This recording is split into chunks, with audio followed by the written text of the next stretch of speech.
Oi, pessoal. Só um momentinho.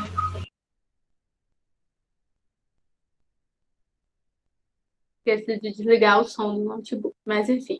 Pessoal, boa noite, né? Estamos aqui em mais um vídeo aula do Colégio Torres Vasconcelos. Eu vou fazer o mesmo esquema que a gente fez na semana passada, né? A gente está sempre aprimorando um pouquinho, apesar das dificuldades com a internet, enfim, mas a gente vai tentando, né? E hoje a gente vai fazer uma videoaula sobre o capítulo 6, que é Independências, no Haiti, certo? E na América Espanhola. Eu vou dividir esse capítulo em duas partes, porque ele é um capítulo bem extenso, com muitas informações, então a gente vai ver ele em duas partes, ok? Vou colocar aqui para apresentar a minha tela do computador e a gente vai ver o livro, tá, de vocês, direitinho, e aí a gente vai fazer dessa forma, tá bom?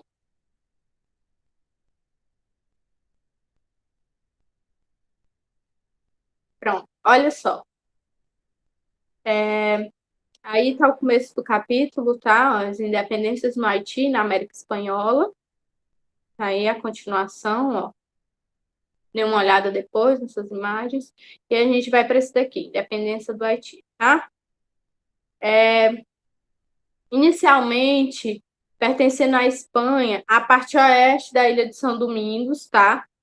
Na América Central, se tornou um território de posse francesa após algumas disputas territoriais entre os países europeus. Pessoal, o Haiti, anteriormente, ele vai ser conhecido como Ilha de São Domingos, tá? Só depois que ele vai mudar para o nome de Haiti. Assim, ao longo do século XVII e o século XVIII, uma pequena elite local, de origem francesa, governava a região, lucrando principalmente com a produção de açúcar. Aqui nessa ilha de São Domingos, ela tem uma região muito parecida, um solo muito parecido com o solo do Nordeste, né? Então a gente vai ter uma grande plantação de açúcar nessa região da ilha de São Domingos, que a gente vai conhecer depois, posteriormente, como Haiti, tá? O sistema econômico era baseado na exportação e na mão de obra escrava, tá? No Haiti existia um número muito grande de escravos, tá bom? Sendo a maior parte da população a intensa produção agrícola que existia na região, sendo a maior parte da população de São Domingo composta por pessoas escravizadas de origem africana. Os estudiosos vão afirmar que existiam 770 mil escravizados africanos que foram levados a São Domingos durante o período colonial. O que é importante a gente entender aqui quando a gente fala da ilha de São Domingos, sobre São Domingos? É que a gente vai ter um grande número de escravizados nessa região e a gente vai ter o domínio francês. Pronto, esses são os dois tópicos importantes para a gente começar a entender esse começo, tá? No século XVIII, a difusão dos ideais iluministas e o início da Revolução Francesa tiveram grande repercussão nas colônias francesas. A gente vai ter o início da Revolução Francesa, que a gente já estudou, vocês lembram? Pronto. Ó, o Haiti ele vai ser colônia da Espanha e depois de algumas guerras ele vai virar uma colônia francesa. E aí a gente vai ter posteriormente o período da Revolução Francesa, que a gente já estudou aqui, tá bom? E isso vai ter uma repercussão grande na colônia francesa da Ilha de São Domingos. A população escravizada de São Domingos se conscientizou da situação de exploração na qual vivia e começou a questionar as condições de maus tratos a quais eram submetidas. Ideais de liberdade, igualdade, de abolição da escravidão passaram a ser difundidos entre os escravizados, que organizaram uma série de movimentos e revoltas a partir de 1791, tá bom? Os levantes da população escravizada e de origem africana desestabilizaram o controle da elite na região de São Domingos. Para combater as revoltas e retomar o domínio sobre sua colônia, a França vai enviar tropas de seu exército. A resistência da população da colônia foi intensa, obrigando os franceses a abolirem a escravidão em 1793. Vou só diminuir aqui para a gente passar para a próxima página. Tá? Ao longo dos movimentos de revolta, o comandante ex-escravizado Toussaint exerceu um papel de liderança, chefiando guerreiros nas lutas a favor da independência haitiana. Pessoal, é importante a gente entender que durante a independência do Haiti, a gente teve vários períodos de resistência até chegar nesse negócio bonitinho que está no livro de vocês, dizendo que eles conseguiram a independência, certo? Por quê? Porque não foi fácil. Os franceses, eles tinham ideais de abolir a escravidão. Só que esses ideais, eles meio que ficaram de lado quando eles viram que eles precisavam dos escravos para manter a economia francesa, certo? Só que o que é que vai acontecer? Primeiro vai ter a revolta de Boukman, tá bom? Que vai ter mais ou menos 100 mil escravizados. Eu acho que não vai ter aí no livro de vocês, mas eu tô falando porque é importante que a gente entenda como foi que se deu esse processo, que não foi assim, vocês estão livres, não, existiu todo um processo de resistência, tá bom? Como é que acontecia? No Haiti existiam escravos, pessoas brancas e uma população de cor. Como era essa população de cor, professora? Eram pessoas negras que eram libertas, tá bom? Ok? E aí, como é que se dava a resistência deles? Com fugas, com suicídio, atraso nas produções de açúcar e rebeliões violentas, certo? O que vai acontecer, principalmente?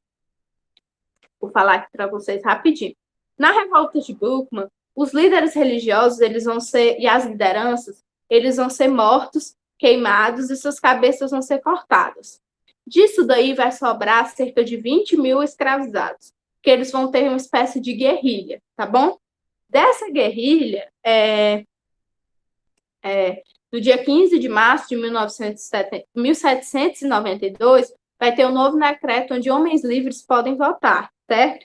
E um representante francês vai chegar à colônia, tá bom? O que vai acontecer? Vai haver muitas revoltas escravas, vai haver muitos fazendeiros que não gostavam nem um pouco de homens livres, como ex-escravizados, poderem voltar, tá bom?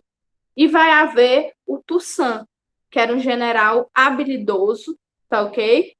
Que é esse daí que a gente está vendo, o Toussaint, tá? Que ele vai ser um general habilidoso, que vai ter um exército com 4 mil escravos, armado, uniformizado e patenteado. Armado por quem? Como é que vai se dar? O Toussaint, ele era do lado da Inglaterra e da Espanha. Por quê, professor? A gente vai ter, nesse período, uma briga pela Ilha de São Domingos entre os países europeus. Lembra que eu falei no começo que a Espanha era proprietária dessa ilha? Essa ilha vai ser dividida em dois, né? A França vai tomar um pedaço e outro pedaço vai ficar com a Inglaterra e a Espanha. E a Inglaterra e a Espanha vai resolver armar e dar uniformes para esses ex-escravizados, junto com Toussaint como general. E o que vai acontecer? Esses ex-escravizados vão conseguir ganhar, ex-escravizados, escravos, vão conseguir ganhar muitas guerras. E aí, lá para o final, já o Toussaint vai mudar de lado, vai para o lado francês, vai botar para correr os espanhóis e os ingleses e vai fazer um acordo com o representante francês que estava lá, para que fosse abolida a escravidão, tá bom? Ele vai ser capturado em 1802 pelas forças francesas e enviado à Europa como prisioneiro, certo? Até que em 1804, sob o comando de Jean-Jacques Dessalines, que é isso que eu falei, os revoltosos conseguiram tomar o poder e proclamar a independência do Haiti. Tá bom? Depois do Toussaint, vai vir o Dessalines, que era o ex-guerreiro, né? E guerreiro e ex-escravo que vai, vamos dizer assim, conseguir assumir isso, tá bom? O haitianismo. O haitianismo, o Haiti, né, foi o primeiro país independente da América Latina e teve sua emancipação garantida por um movimento revoltoso de caráter popular e anti-escravista, tá bom? Esse fato gerou muito receio entre as elites das outras colônias americanas, que se sentiram ameaçadas, caso movimentos semelhantes ocorressem na região onde viviam tal situação de tensão instaurada com a revolta de São Domingos ficou conhecida como haitianismo. Ou seja, por exemplo, aqui no Brasil, existia nos jornais, existia em todo canto, existia meio que todos os lugares, as pessoas tinham muito medo que os escravos daqui do Brasil se revoltassem como os escravos do Haiti, né? Porque eles fizeram realmente uma guerra. Então, as pessoas tinham muito medo, tá? E aí, o que vai acontecer? Isso vai ser chamado de haitianismo, esse processo aí revolucionário, tá? Depois leiam aí o Haiti na atualidade, cidadania no dia a dia, tá bom? Aí vai ter a atividade de vocês na 312 e na 313. E a gente vai para as independências na América Espanhola. Eu vou parar a apresentação e apresentar novamente, porque tá um pouco lento. Tá? Mas é isso, pessoal. A gente tem aqui esse primeiro do Haiti, de suma importância para a gente entender como é que vai se dar os processos de abolição da escravatura no mundo, né? E como a França vai ser a primeira a tomar esse forçadamente, obviamente, que não foi porque eles quiseram que eles fizeram a independência, né? Que eles eram bonzinhos, mas a França vai ser a primeira a dar esse pontapé de libertar os escravos, né? Ou deles mesmos se libertarem. As independências na América Espanhola. Desde o final do século XV, no início do século XVI, diversos territórios da América do Sul e da América Central, além do México, foram ocupados pelos espanhóis, constituindo as colônias da América Espanhola, tá bom?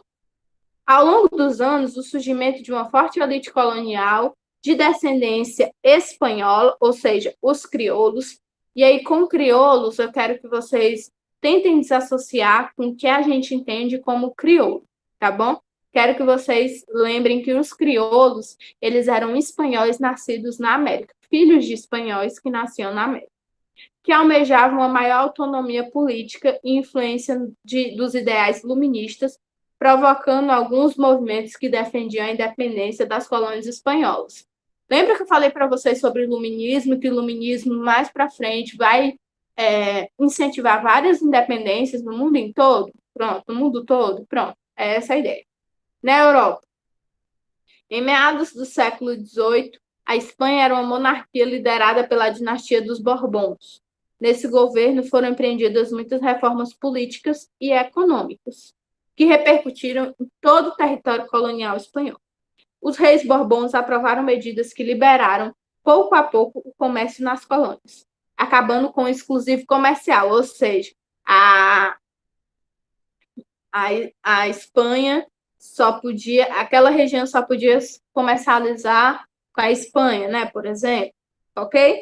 Além disso, a dinastia também promoveu a modernização de instituições e nomeou novos funcionários para melhorar a arrecadação de impostos. No início do século XIX, Napoleão Bonaparte empreendeu uma política expansionista na Europa. Vocês lembram? Pronto, vocês lembram do Napoleão lá, querendo invadir todos os territórios que não estavam fechados com ele? Pronto. E seu exército vai invadir também a Espanha e depor o rei Fernando VII, que foi preso e levado ao exílio. Aqui, ó, vamos ver a imagem. 3 de maio de 1808, em Madrid, certo? Olha sobre tela. Vamos para a próxima. Vamos continuar. Já na América, os acontecimentos na Europa vão ter fortes impactos. Porque assim, pessoal, ó, o que eu quero que vocês entendam? Ah, tia, na Espanha tinha os reis Borbons. O que tem a ver na América? Na América, onde tinha os crioulos, que era filho dos espanhóis. E é da Espanha para a América, tiveram filhos, eram chamados de crioulos. O que tem a ver uma coisa com a outra? Tem tudo a ver. Por quê? Porque a América, né, essa América espanhola era colônia da Espanha. E se mudava o rei, mudava tudo.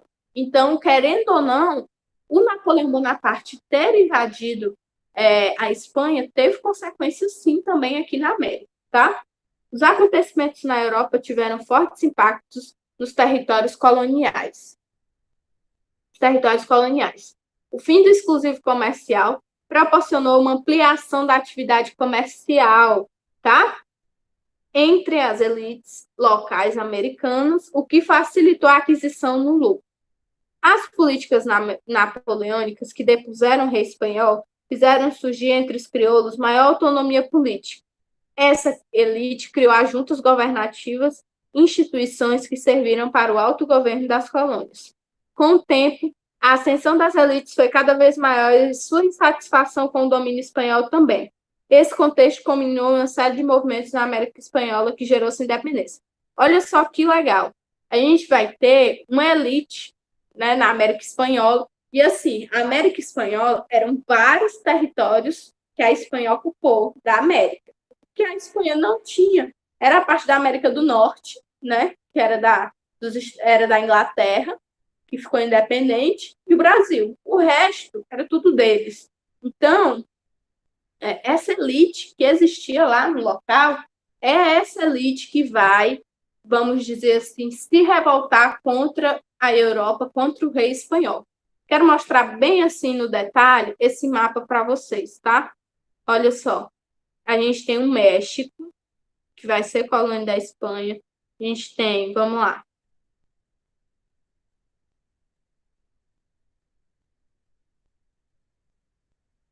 México, Colômbia, Venezuela, República Dominicana, Cuba, Honduras, Guatemala, El Salvador, Costa Rica, Panamá, Equador, Peru, Bolívia, Paraguai, Chile, Argentina e Uruguai. Tá bom? Então, o que a gente vai ter? Todos esses lugares vão se tornar independentes, tá bom? Ó, vamos lá, vou diminuir agora.